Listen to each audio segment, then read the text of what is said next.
Hi, in this video I'm going to go through AS level OCR AS level chemistry paper 1. This is the 2016 paper 1, and it's the second half of the paper. I did the first half in an earlier video. Okay, right, so straightforward question about isotopes. Copper and nickel exist as a mixture of isotopes. State the similarities and differences between the atomic structure of isotopes of the same element. It's kind of a GCSE question. All we need is same number of protons, but different number of neutrons. Okay.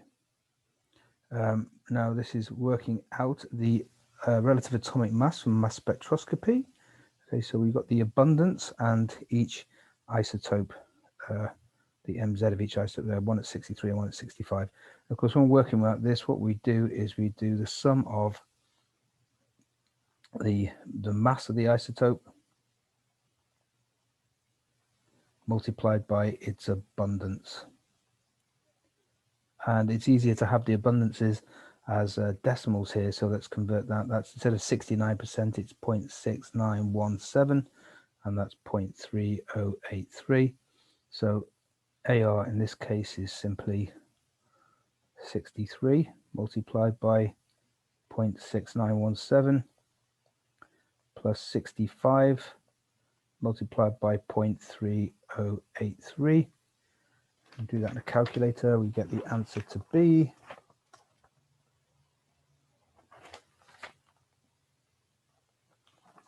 63.62, and that's to 2 decimal places. Okay, that's that question done.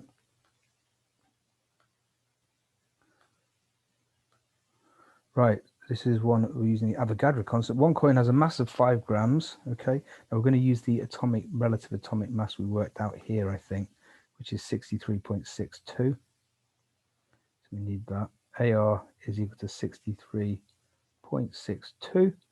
So how many? So it's 5 grams of, weighs 5 grams, and it's 84% of its copper by mass. So what we need to do is we need to do the mass of the copper in the coin is equal to 5 multiplied by 84 over 100, which gives us 4.20 grams. Okay. Now we need to work out the number of moles before we can use the Avogadro constant to give us the number of atoms. Okay, so the moles of copper, mass over the AR, so that's 4.2 over 63.62.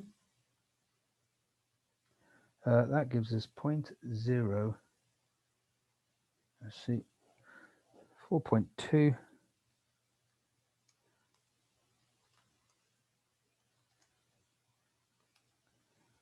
0.06601 moles. Okay, leave that number in the calculator, and then we need to work out the number of atoms by multiplying by the Avogadro constant. So number of atoms is equal to the moles, 0.06601, multiplied by 6.022 times 10 to the 23.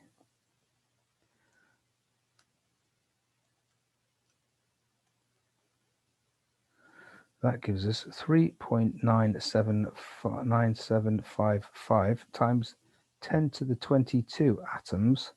We've got to give it to 3 significant figures, so that's 3.98. Yeah, isn't it? 3.98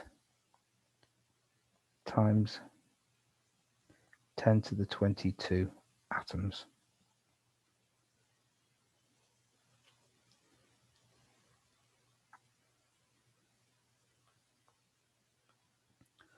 Right, now nickel nitrate can be prepared by reacting nickel 2 oxide with dilute nitric acid. Right, the equation for that reaction. Now, Nickel, we won't be familiar with it, but you can tell there because we should know the nitrate ion has a 1- charge. So nickel is 2+ ion. Okay, so nickel 2 oxide, well, that's going to be NiO, isn't it? NiO, it's probably it will be a solid, and nitric acid HNO3 AQ gives us nickel nitrate. All nitrates are all soluble, and we're going to get H2O there as well. To balance that, we need a 2 in front of the nitric acid.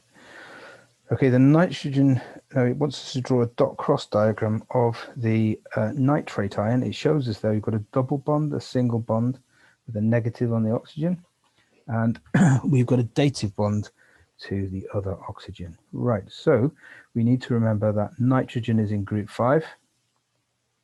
So that's going to have 5 electrons of its own in its outer shell. Oxygen is in group 6. Let's do the nitrogens as dots and the oxygens as crosses. Okay. Right.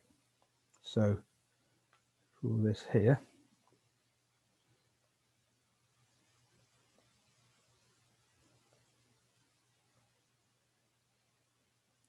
Right, let's do this double bond first. Okay, so that one's written as a double bond. So dot, cross, dot, cross. Now this oxygen I've just done there, I've drawn 2 dots. It's group 6 of its own, so it must have 2 other lone pairs to make up 6. Okay, and that oxygen now thinks it's got 8, got full octet.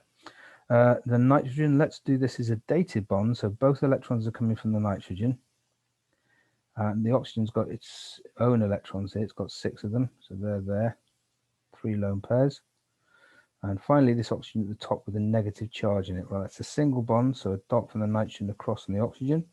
So we've only drawn 1 electron from the oxygen, so I need to draw 5 more. So 1, 2, 3, 4, 5. Now this oxygen's got a negative charge, so it's got another electron I've drawn in red there, which it has taken from somewhere else, and that's why the whole thing has got a -1 charge on it. Okay.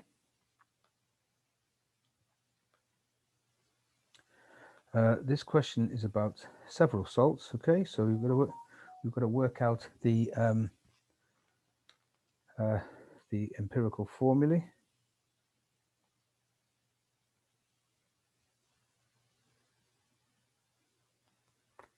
Okay, so let's do that. Now, chromium has got an AR of 52.0. That's one that you don't tend to know off the top of your head. Right, so work out so we're going to say in 100 grams you're going to have 19.51 grams of chromium. You're going to have 39.96 grams of chlorine, 4.51 grams of hydrogen, and 36.02 grams of oxygen. Sorry.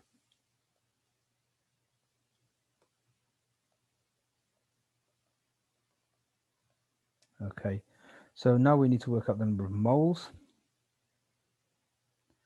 in those. So it's equal to mass over AR. So that's going to be 19.51 over 52. That gives us 0.375. This is going to be 39.96 over 35.5 for chlorine. That gives us 1.126. Hydrogen 4.51 over 1, of course, is 4.51. Oxygen 36.02 over 16. That gives us 2.25. Now, to simplify this ratio, we need to divide by the smallest number, which is 1.126. Let's do that. So that over 1.126, that gives us,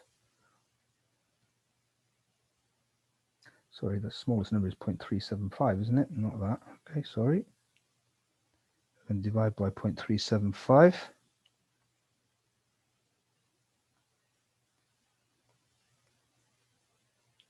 So that is obviously going to be 1.1 over 375 gives us 3, nearly exactly. Divide that by it. That gives us 12. And this one, that gives us 6.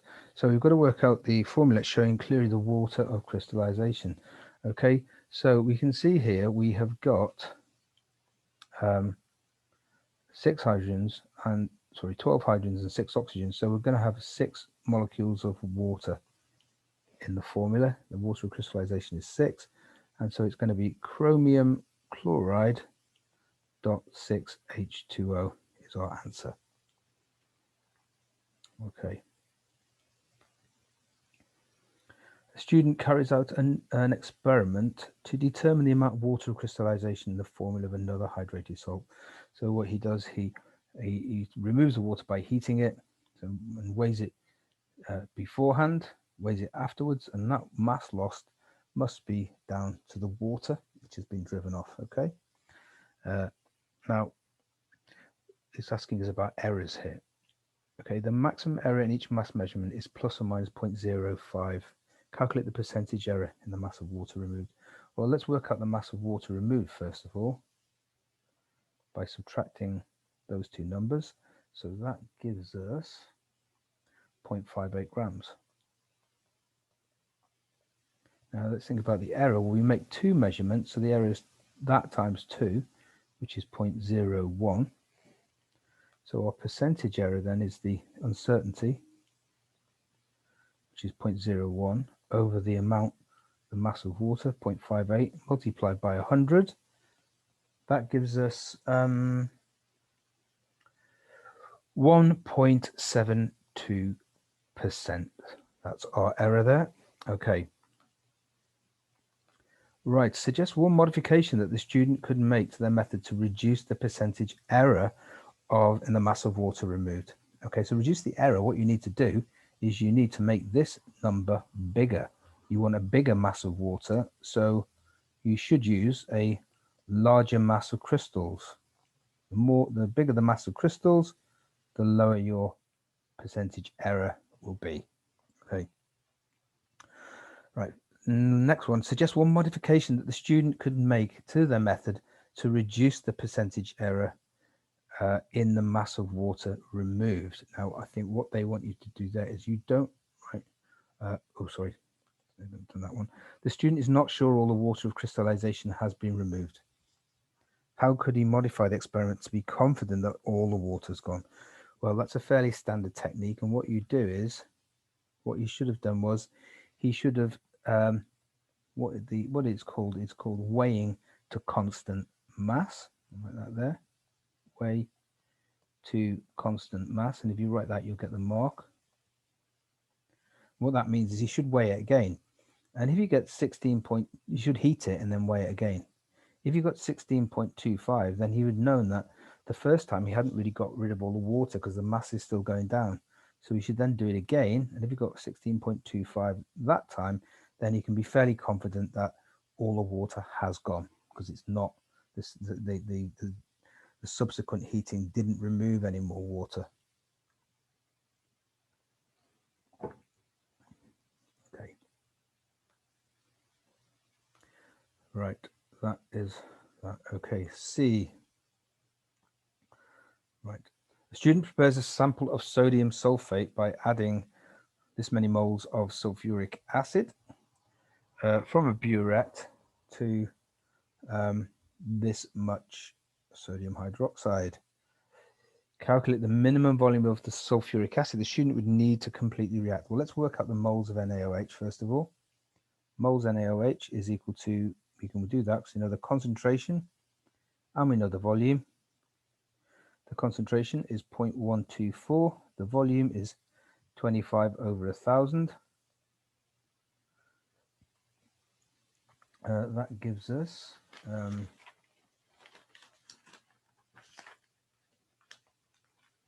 3.1 times 10 to the minus 3 moles.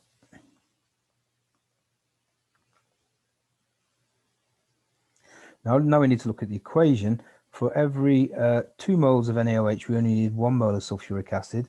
So therefore, the moles of sulfuric acid we need is 3.1 times 10 to the minus 3 divided by 2, which is equal to 1.55 times 10 to the minus 3 moles.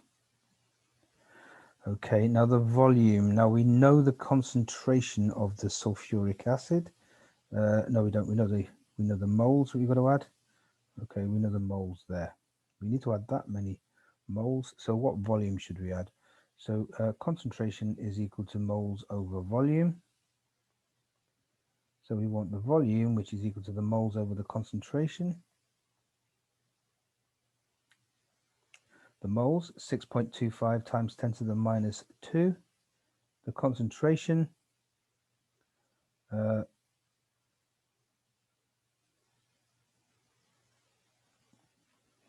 don't need the concentration, sorry. We need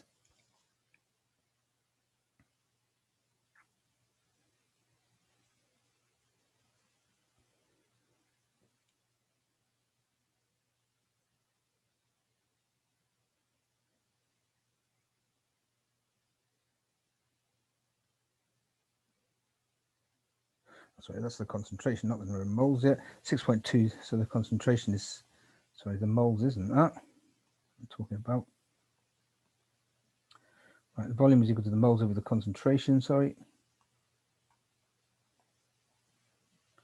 The moles we worked out is 1.55 times 10 to the minus 3. And the concentration is 6.25 times 10 to the minus 2. So let's do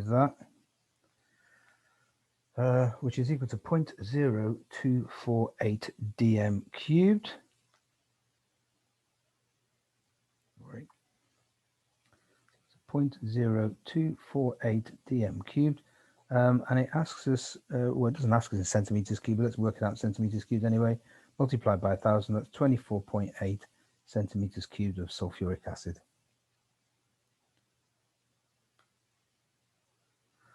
Okay, salts can also be prepared in redox reaction of metals with acids.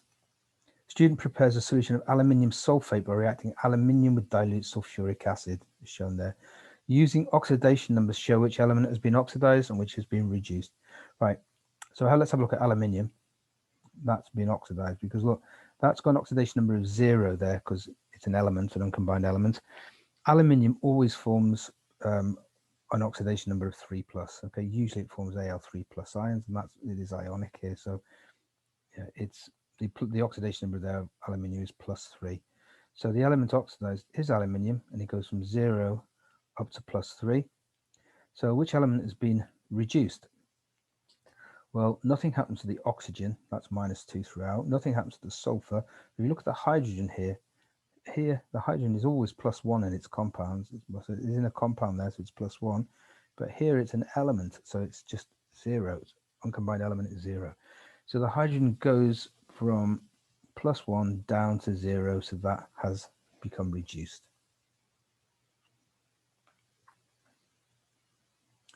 Question about halogens and halide ions.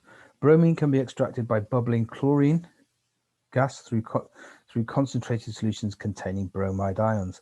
Write the electronic configuration of a bromide ion in terms of subshells. Okay, so let's do that. Well, we've got 1s, that's full up, 1s2, then we've got 2s, that's full up, 2s2, then we've got 2p, that's completely full up, 2p6, then we've got 3s, 2 electrons in there, full up. Then we have got 3p, which is full also, 3p6. Then we've got 4s2, 2 electrons there. And the d shell, that's completely filled with 10 electrons, so that's 3d10. And we're on to the last orbital to be filled, which is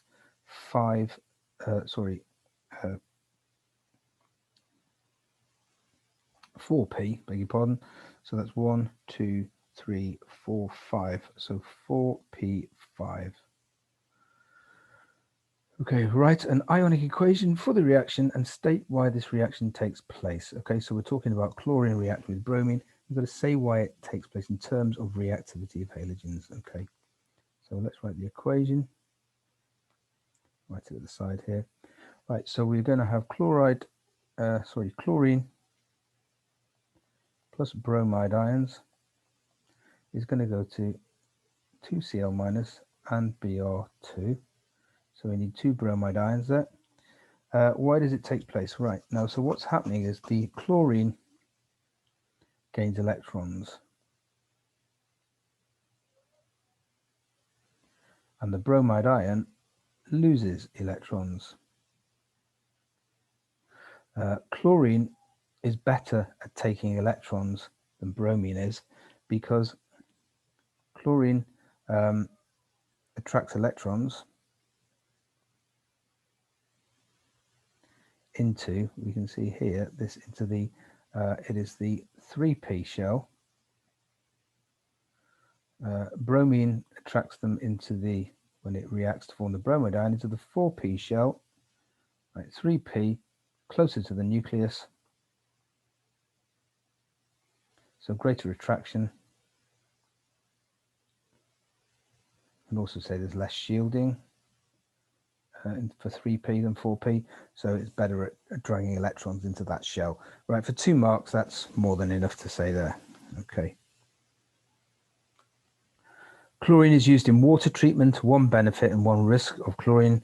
Benefit, right, it kills microbes, makes the water safe to drink. A risk, chlorine can react with other compounds to form organic chlorine compounds,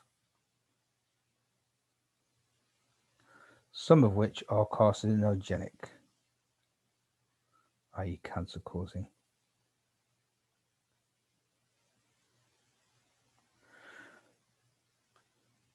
Okay, that's only for 1 mark, the 2 reasons. Okay, precipitation reactions can be used to distinguish halide ions. Now, you should state the reagent needed for that. It's straightforward recall, really. You should know that, well, we need silver nitrate solution. I would say the solution bit. And why did we need that? Well, because silver ions in there, and all the silver halides are insoluble. So silver chloride, silver iodide, and silver bromide are all insoluble, and they will form precipitates. Right, but you just have to state that, don't you, for the 1 mark. What colors are they? Well, you get a nice little trend. You get white precipitate, a cream precipitate, a slightly darker color, a yellow precipitate for the iodine. Right.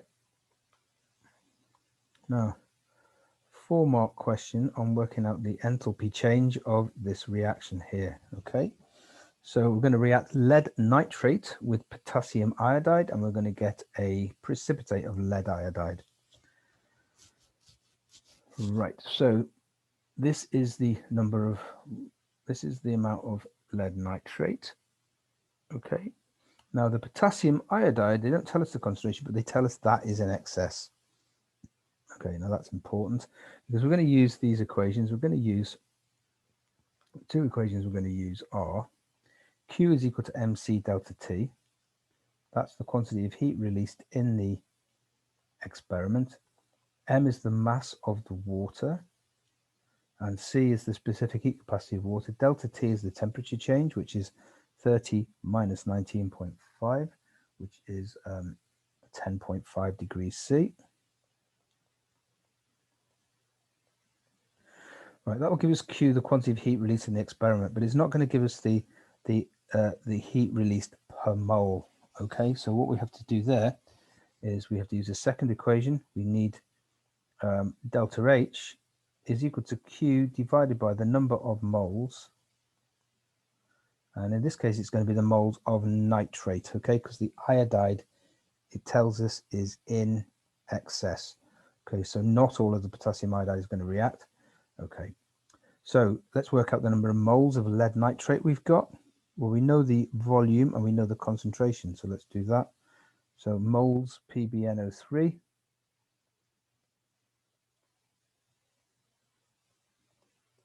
equals to concentration times volume.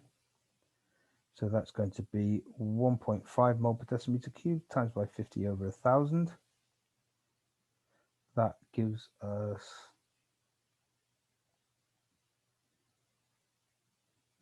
0.075 moles of lead nitrate. Okay, we're going to use that one later on. Right, now what we're going to do is we're going to put our numbers into this green equation up here. Okay, let's do that. Right, so Q, to find out Q, the quantity of heat released in the experiment. Well, Q is going to be the mass, right, the mass of the solutions combined. So we've got 50 centimeters cubed of lead nitrate and 50 of iodide. So that's 100 grams. It says the density is the same as for water. It says, it tells us there. The specific heat capacity of water from the data book is 4.18. Delta T is 10.5. Now this is in joules per mole. This is in joules per gram per Kelvin. So our answer is going to be in joules, and that gives us 4389 joules. Now we need to put the numbers into this blue equation to scale it up for 1 mole. So let's do that. And of course, we've got our number of moles of lead nitrate over there. We worked it out earlier. So delta H is equal to 4389 divided by 0.075. That gives us 58,520 joules. Right, we probably want to convert that to kilojoules. So that's going to be 58.52 kilojoules. Now, how many significant figures should we give it to? Well, all our data is all to 3 significant figures. If you look, all of these are all to 3. So we shouldn't give it to 4. We should give it that to 3. So it is, and we have to remember as well, delta H is negative here. So we lose a mark if we don't put that in. It's negative because it's an exothermic reaction. So it's minus 58.5 kilojoules per mole.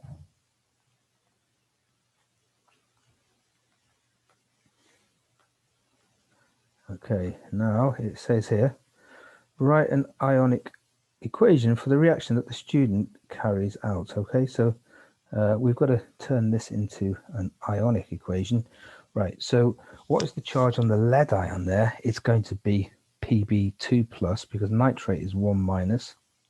So we're going to Pb2 plus aqueous plus 2 nitrate ions, aqueous, 2 potassium ions. Now we know that's plus 1 because it's in group 1 of the periodic table. Plus 2 iodide. We know they're minus 1 because they're in group 7. Gives us PbI2. Now we don't split that up into ions because it's a precipitate. It's solid. And potassium nitrate. Well, that's going to be 2 K plus ions and 2 nitrate ions. Let's get rid of the spectator ions there. So nitrates appear on both sides, potassiums appear on both sides, so we just write that that final equation, just the things I haven't crossed out. Right, last bit of this question. Right, 50 centimeters cubed of Ki used in the experiment contains 10% more Ki than is needed to react with that much of the lead nitrate. Calculate the concentration of the Ki that the student used. Okay, now slightly quick way of doing this. Look, you're adding equal volumes of the two. 50 centimeters cubed to 50 centimeters cubed of lead nitrate and Ki, but we need twice the number of moles of Ki than we need for Pb. So that means the Ki should be twice as concentrated. So we used a concentration of this one as 1.5 moles per decimeter cubed. So for this one, we should use 3 moles per decimeter cubed for the Ki. But it does say that we need 10%, we want 10% extra. So we want to make this solution 10% stronger than it is. So what's 10% of 3? It's 0.3. Well, that's the extra bit. So what's the total concentration of the solution?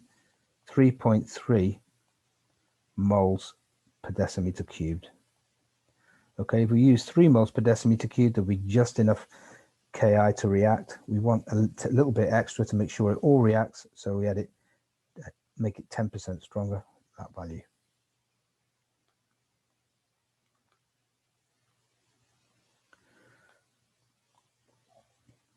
Here's one, equilibrium. Okay, SO3 then is produced by this equilibrium reaction. Here. Le Chatelier's principle can be used to predict how different conditions affect the equilibrium. Using Le Chatelier's principle, show that a low temperature and a high pressure should be used. Okay, let's explain that. So let's look at the temperature. Right, the forward reaction is exothermic.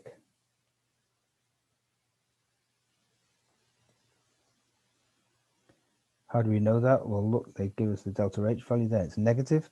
So if you lower the temperature, the equilibrium will move to try and raise the temperature, i.e. it's going to move in an exothermic direction. It's going to move forward. Okay, so you're going to get more SO3. Let's look at the pressure. What kind of pressure should we use? Okay, it says we've got to show that you should use low pressure. Well, we have 3 gas moles on the left and 2 on the right.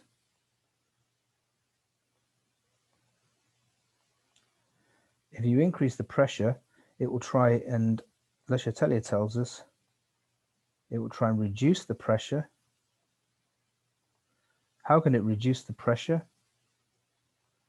By moving to the side with the fewest gas moles.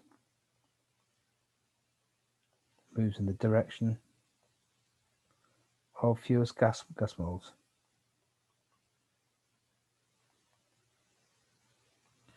Now, why explain why the actual conditions may be different, okay?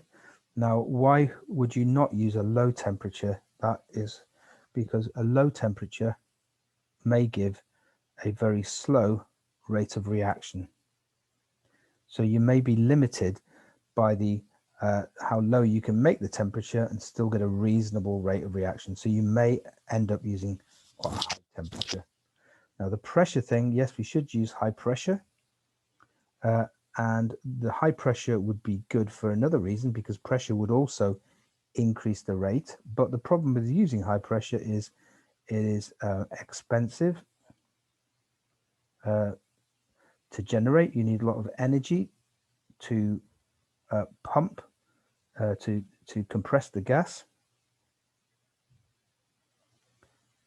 And also you need to make the containers very strong to withstand the pressure, and that's expensive. So there, for those reasons, you might not use a very low temperature and you might not use a very high pressure.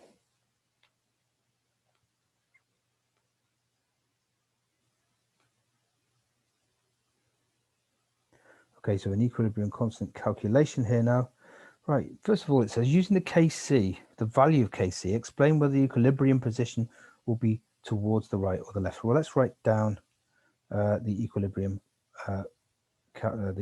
constant here, Kc. So it's going to be the concentration of SO3 squared on the top, divided by the concentration of SO2 squared, multiplied by the concentration of O2. Well, if we look at the value for the equilibrium constant, it's actually 0.16. It's less than 1.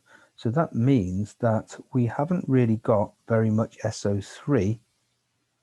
Okay, so that means that the reaction is the equilibrium position is fairly over to the left. You don't get that much SO3. It's mostly SO2 and oxygen, given by that small number there. Okay. And then we've got to calculate the concentration of SO3 in the equilibrium mixture. So we're just going to rearrange that equation. So we get SO3 concentration squared is equal to Kc multiplied by SO2 squared times O2. put our numbers in there. We get 0.16 multiplied by 2 squared for the SO2, multiplied by 1.2, and that gives us a value of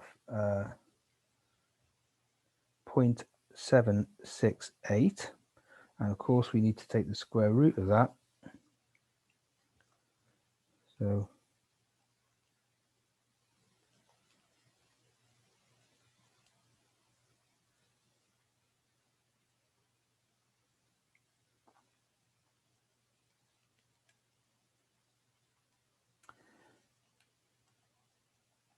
which is equal to 0.876.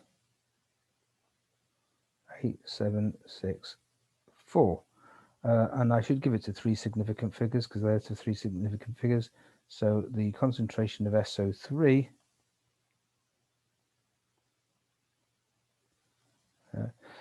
is equal to 0.876 moles per decimeter cubed.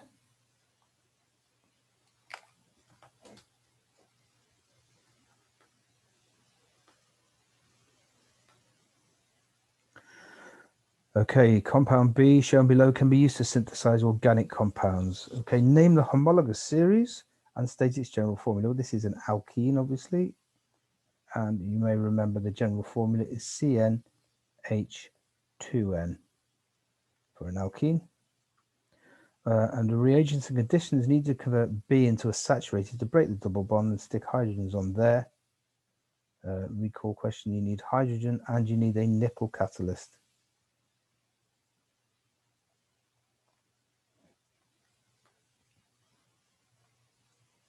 Some reactions involving compound B are shown in the flowchart below. Complete the flowchart showing the structures of, okay. Right, so let's do compound D first of all. That's easy, so easier. So how does the thing polymerize? Well, what's it going to do is you're going to break two next to each other like you break the double bonds, join together like that. So the compound D, the repeat unit, is going to be, you've broken the double bond, you've still got hydrogens attached to that carbon. You've got 2 methyls on the second carbon. It will be like that. That's the repeating unit. Now, compound C is a bit trickier. Now, what does concentrated how do you make an alkene, right? And if you add in that, well, this has got to be an alcohol, hasn't it? Okay, but it could come from 2 different alcohols. I'll just show why. So if we just write down the structure of compound B, compound B is like this.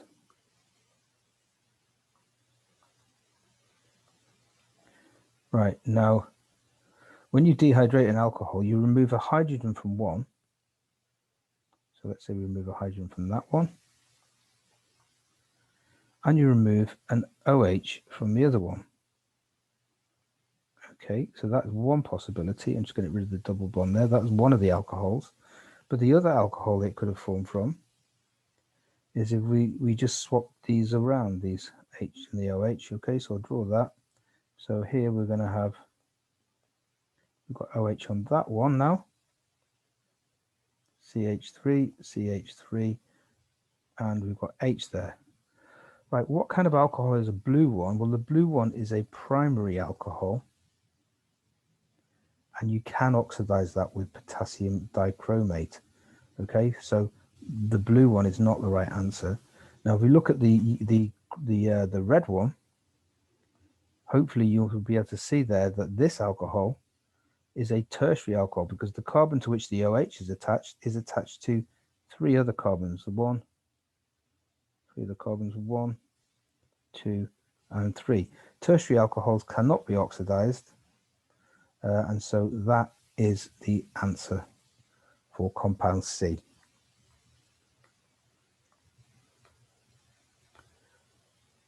Right, now the structure of compound F is shown below. What's the empirical formula of F? So that's the simplest ratio, remember. So how many carbons have we got? We've got 1, 2, 3, 4 carbons, C4. That's going to be saturated, so I don't need to count the hydrogens up. It's going to be C4H10. Okay, because there's no double bonds in it. There's only carbon, hydrogen, and oxygen. And we're going to have 2 oxygens, O2. Now, the empirical form is the simplest ratio, and that's not the simplest ratio. We can divide by 2, so that would be the empirical formula. C2H5O would be the answer there.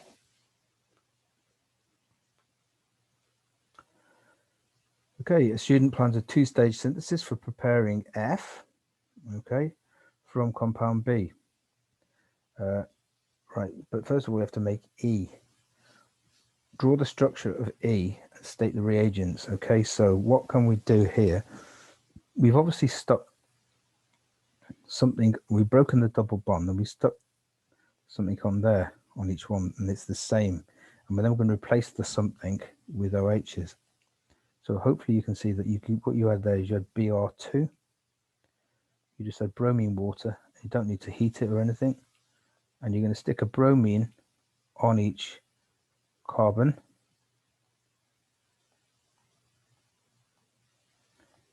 Okay, and then in stage 2, you've got to replace the bromines with OHs. So for that, you need a nucleophile, you need hydroxide ions, and that's going to go there like that, and then the bromine's going to fall off. The same on the other side. And what you need for that is you'd need sodium hydroxide in aqueous solution, and you probably want to heat with reflux. There. Okay, so that is what you do there. Now that is the end of paper 1.